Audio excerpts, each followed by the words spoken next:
ഇപ്പോൾ ഒരുപാട് ട്രോള് OTTയിൽ വന്നതിന് ശേഷം കാണുന്ന ഒരു ഭാഗമാണ് വർഷങ്ങൾക്ക് ശേഷം എന്ന സിനിമയിലെ ഈ ഒരു രംഗം. സത്യത്തിൽ പ്രണവിനല്ല ഈ ട്രോള് കിട്ടേണ്ടത്. വർഷങ്ങൾക്ക് ശേഷം എന്ന സിനിമയിലെ മേക്കപ്പ് മാൻ, വർഷങ്ങൾക്ക് മുന്നേ ഇറങ്ങിയ കല്യാണരാമൻ എന്ന സിനിമയിലെ ദിലീപിൻ്റെയും നവ്യ നായരുടെയും വാർദ്ധക്യം കാണിച്ചൊരു ഭാഗമുണ്ട്.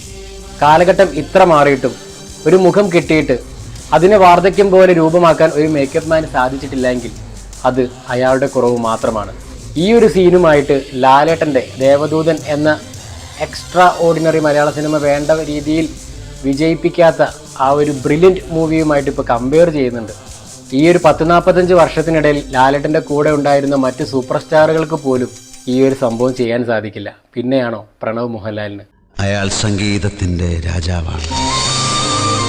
ആ രാജാവ് തന്ന വെളിച്ചമാണ് നിങ്ങളെല്ലാവരെയും ഇന്നെൻ്റെ മുന്നിൽ എത്തിച്ച എൻ്റെ പുതിയ സിംഫണി റിതം ഓഫ് ലവ്.